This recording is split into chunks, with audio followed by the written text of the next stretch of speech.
What's up, my loves? It's your girl Diamond, and I'm back with an all-new review of Growing Up Hip Hop. Let's get into it. So, we're at the hotel for TT's wedding that's happening in a couple of days, and they're already having issues. They've had a flight delay. She can't find the email that said they got their marriage license to officiate the wedding. Sean is not here for it. They've had some bickering going back and forth because Sean is not really into, showcasing the wedding troubles or the wedding period. And of course, it just looks as if the relationship is not as strong as it appears. But I just feel like this is some bridezilla shit. Y'all ever see bridezillas where the bride is going ape shit, crazy, doing the most on camera, and the fiance literally just sits there and takes the shit, right?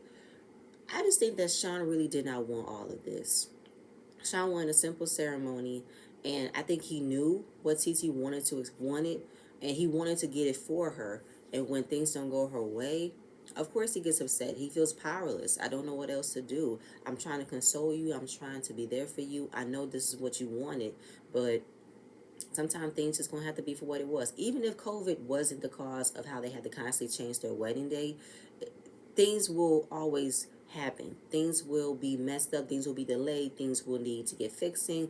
But relieve yourself of that trouble and just come up with a simpler plan. Y'all should have went to the Justice of the Peace, had a nice intimate dinner, and we'll see y'all when we reach our 5-year or 10-year anniversary, and we'll have the whole entire party. But moving forward, JoJo, he's at a shoe store. Vanessa and Angela comes in to see him, and he tells them how him and Denise haven't been getting along. It's been kind of crazy. I just feel like I'm being forgotten. I'm being left out. It's not about me. It's all about the kids. So I just want to know what's going on. His sisters are trying to knock some sense into his hard-headed ass. Like, do you not understand what it means to be a mother of two? Like, she probably don't feel as confident. She has a lot on her mind now that another baby has come.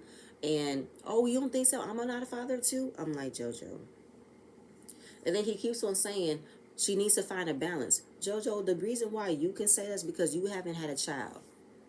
Do you know what it's like to be pregnant for a whole 9 months and then come out and carry a whole new baby, feed, wake up, change? No doubt you're doing your part. But as far as every waking moment you want her to give attention to you but not the babies, come on, JoJo. What's up with that? And you also don't have any sense of understanding because you want her to just jump back into the routine of getting up and go. No. Do you not see she's uncomfortable? Do you not see how this second baby has added another form of new weight gain, more more postpartum issues, things that I never thought I'm constantly thinking about now? Each baby is different. Each baby carries a different feeling than you never did before, you know? Then he's talking about being the product of divorced parents. I don't want to be that. I want my family to stay together. And we love our step parents, but I wanted that same dad, same mom household, you know? But like his sister's trying to tell you, coming from a mother's perspective, I can understand how she's feeling. You guys need to have a conversation and talk about what's been bothering you. No distraction, no kids. Because you can't expect for her to get back into how it used to be after having a second child. Having a second child, 3 months is not enough time to get back into the swing of things. That makes it harder for you to get back in the swing of things. Trust me. The routine that you guys had when your daughter was growing up, how y'all can get up and go, starting right back over again with now having to think about another baby. This baby's small. He can't walk. He can't talk. You need to carry extra clothes, extra food, formula. It's not easy than just having a couple of snacks for your daughter because she can entertain herself. She can go to the bathroom. This baby can't. Trust and believe. I understand all that. Angela wants to freeze her eggs because her son wants another sibling, but she wants to wait for the whole marriage commitment. That's what she wants. And she doesn't want to be in a relationship or in a situationship with someone that she could potentially have a kid for, but that's not her man. JoJo and Vanessa said, first of all, you seem like a one-kid person, and that's not a bad thing. Yeah, no, really, it's okay, Angela. It's fine. Um, what else? Well, can you help me out? Do you have anybody like lined up to be, the next contender? Hell no. JoJo and Vanessa are done helping Angela find her man because she is picky. I don't know. Angela gives me she's so uppity. She's so bougie. I feel like the type of conversation she wants to have is name brand. It's all who knows who. She could never have an in-depth conversation. I don't know. It's the way she comes off. She comes off so insensitive, like snotty, snooty, uppity. And they don't want to lose friends when you have ran through the men that they try to help you. No, I'm done. Goodbye. Eric. He's at a barbershop getting lined up. His uncles came in. They talk about the documentary. He wants no parts of it because people have these conspiracy theories about my father's death. I'm trying to keep up with the legacy he left behind. Then his uncles saw it just to see what was given. And they found out that Lazy Bone was a part of it because there were a lot of people who were close to Easy and who bowed him. Lazy Bone came in the conversation. Now we remember at the gravesite that Eric and Lazy had a conversation about the documentary.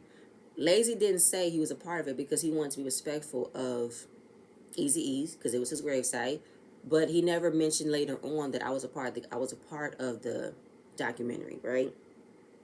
So he wants to have a conversation because right now everybody just want to come out the woodwork and be a part of this documentary. To me, it just feels like you seeking for fame, and you're right. Let Easy E rest. Let his legacy be for what it was. Conspiracy theories about his death is not going to do nothing. So y'all just grasping for straws, fishing for a way to get on TV. And I don't want that. Moving on. TT. So we are at the hotel. Sean is getting his haircut by his college best friend. Tyran comes in. They talk about the wedding. He brings up how Egypt and Sam was asking what was his weekend plans. He said, I'm going to TT's wedding. So he thought at some point that Egypt and Pepper would have made a way to talk to TT about, burying the hatchet and why it's taking so long, and maybe they should just pop up at the wedding. But Sean said, listen, Egypt is a grown-ass woman, and so is Pepper. If they wanted to mend fences, they would have done it before then. Right now, you trying to do what? Like, Tyran, I can see you trying to be a mediator for your mom and your sister, but at the end of the day, your mom and your sister have to be the ones to put the first move. They are the ones who participated in the divide between TT and Sean because Egypt and Pepper were pretty much being a hater, being jealous, and it showed their true colors. They need to go ahead and keep it a buck and be like, you know what? We got a little bit too ahead of ourselves when it came down to you and Sean, and I should have believed you, but I didn't. Like, I'm not, like, for real. And again, I don't know what they expected for TT to do. Bury the hatchet and still invite you because you family? Please. There have been a lot of grudges held in families for years and years, and nobody wants to make the first move because they still feel like what they did wasn't wrong. That's where Egypt and Pepper are. They don't feel like what they did was wrong, so they're not going to be like, I'm sorry. No. So we see Tanice. She's out with Aaliyah and Vanessa. She talks about life at home and how it's been a little rough, it's been a little hard. Cause what I write? Yeah, JoJo's at home with the kids. Obviously, it's a surprising because since he's always gone, don't leave it like he can know what to do with the kids are home. Then Aaliyah talks about being in a group chat with her husband, and the kids are asking her what's for dinner. And she's like, what you mean? Didn't I leave some food for y'all? What you asked me was for dinner. I know I left some food for y'all to eat. Actually, Daddy, don't bother me. I'm out. JoJo does that too. Be at home all damn day, not knowing what the hell to do to feed themselves. It's so sad. Y'all can't do nothing. So Vanessa can't make the wedding because she's working on a play. And since TT has changed her venue so many times, it landed on a day that Vanessa can get out of. She wanted to be there to support her friend, but work comes first. So I have no idea, but Aaliyah was annoying me.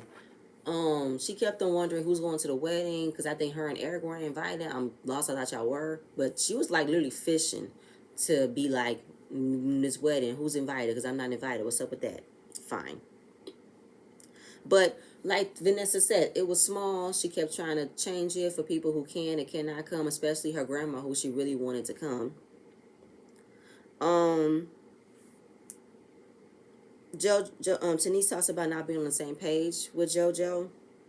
Then Aaliyah wants to say, is it the sex? No, the sex is fine. It's just little things. Ever since I've had the second baby, we just haven't been really connected. So she thinks it's the workload. Aaliyah was pretty much being super nosy. Like, is it the workload? You guys have overworked yourselves? She said, no, he does his part of, helping out in the house, but his career is really moving up. I love my husband, I want to support him, but He does leave a lot. And she breaks down because it be little things. Can you pick up the clothes? Can you do the laundry? Can you do this? Can you do that? What's so hard for you to be a helpful hand? And when she started to cry, I was like, oh God, I can understand where she's coming from. Like, it could look as if she's not doing a lot because all she's doing is walking around carrying a baby, but it's a lot. Babies take a time that you need to be there, hold, play with. You're gonna spend a couple of hours making sure that baby's happy. When that baby finally gets down for a nap, you then feel the freedom to get work done, clean, put the laundry away, get some work done. So for her, she's definitely feeling like I'm not feeling the help. I'm not feeling the appreciation. I'm not feeling the support from my husband, even though he does his part. But she feels like it's not enough, right? And she doesn't want it to end in divorce. Because she's pulled in so many different directions, she can't find a balance of being a mother, a wife, a woman. And Vanessa tells her what JoJo said, how he's feeling left out, he's being forgotten. But what I write? She said, I never make him feel forgotten, but he has to realize that I'm now a mother of 2 kids. I'm now a mother, a wife, and a businesswoman. And right now, Denise don't want to be a stay-at-home mom. He thought that that would be, her calling when they had kids. No, I tried. It's not for me. I like to be out. I like to work. I like to talk about something else other than she's been fed, he's been fed and changed. They're ready for bed. What's for dinner? I cooked you. Like, I want to have different conversations than the normal domestic conversations. Aaliyah gonna do the same thing because she's a stay-at-home parent. She didn't like how Eric, always went, and she never felt comfortable about her body because when you have a baby, your body changes, your mind changes about how your body looks. That snap back, you worried about how you're gonna figure out a way to get it back. I'm still working on getting my snap back body back, and they don't get it, and they don't get it. Vanessa talks about don't let it get to this point because you have changed my brother. My brother was so different until you came. She started to cry. She wants them to get better, wants them to find the love again.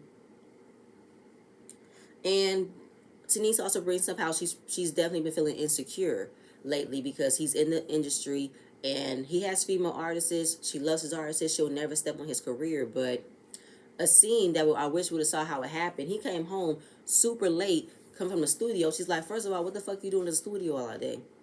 You're not gonna have me be like one of them women where I have to wonder what you've been doing. Cause you got me here all day with the kids and you can't come, you can't tell time, you can't come home. You a manager. What do you need to be out all night for?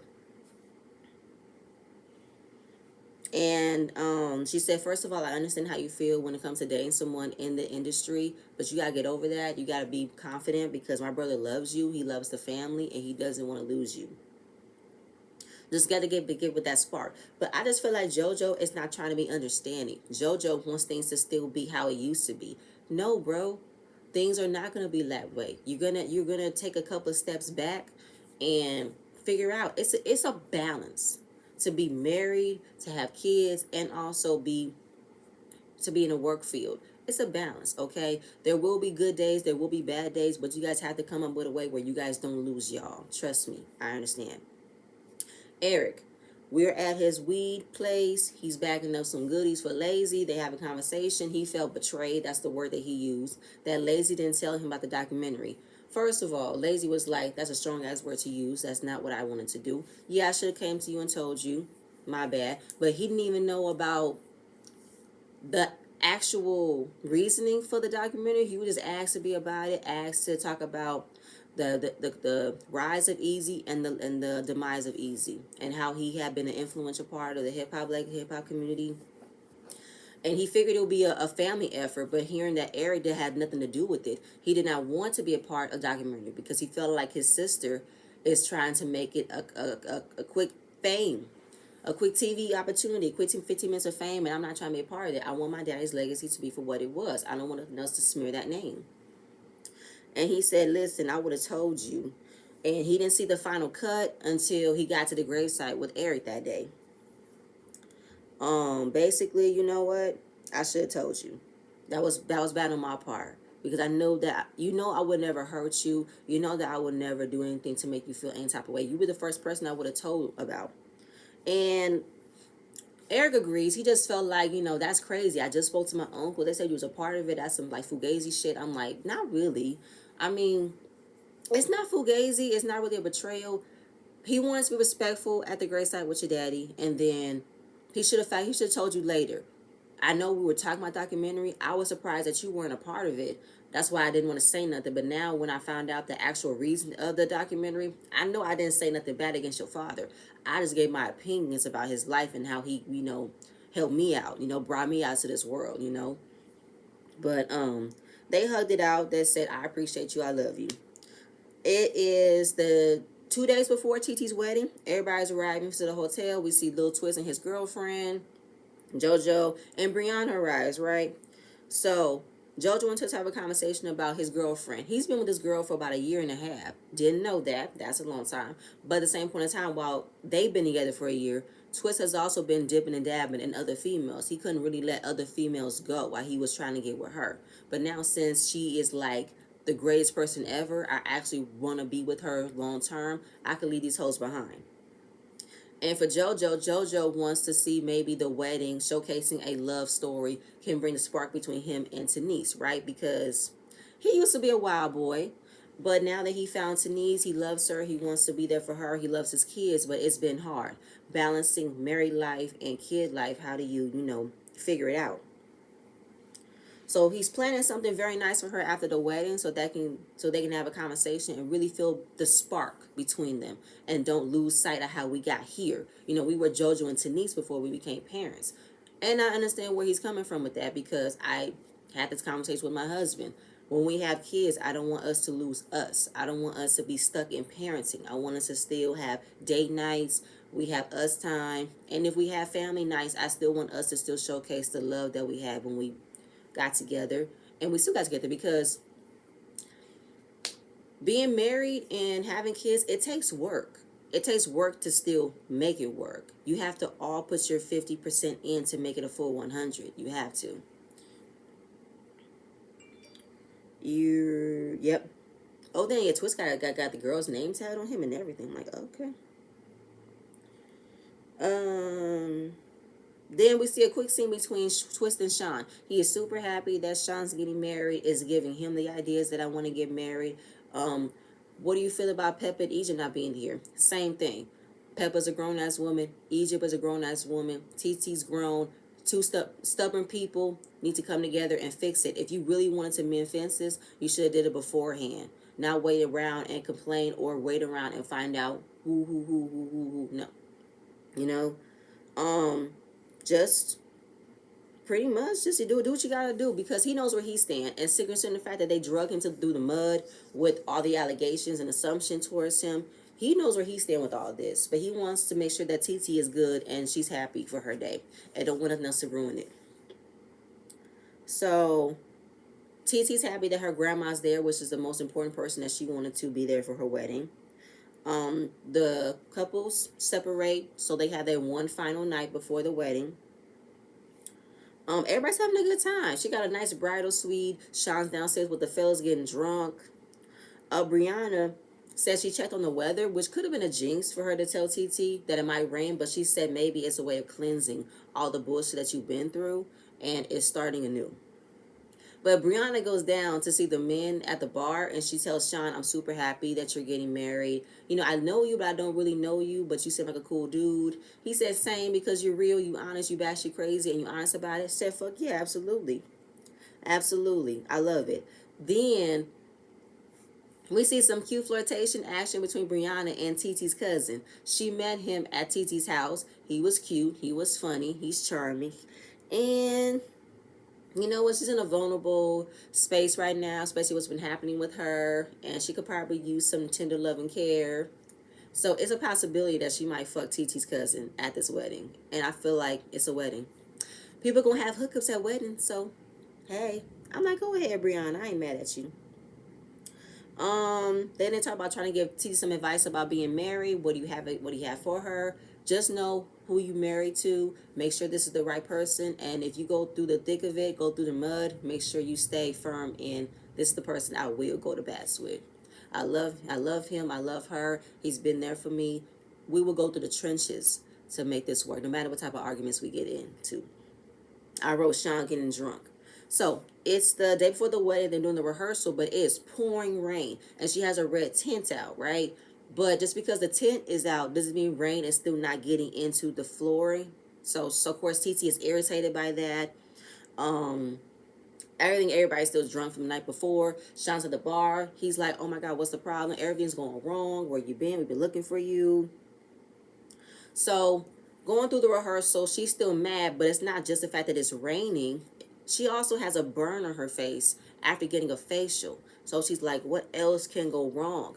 Because she wanted this experience. She wanted the wedding of her dreams. She wanted a nice wedding, her first wedding to ever have. And it's not working right. So she just feels like, what else can go wrong? I just wanted a simple day. Everything has gone wrong, has gone wrong. She's feeling defeated. She gives up. She leaves. Sean reassures her and said, first of all, it don't matter. I will marry you in a heartbeat, come rain or come shine. You know what I'm saying? I love you. And we got this. Don't worry about this. And it was a really sweet moment that Sean reassured her that doesn't matter what the weather, doesn't matter what's being wrong, not being right.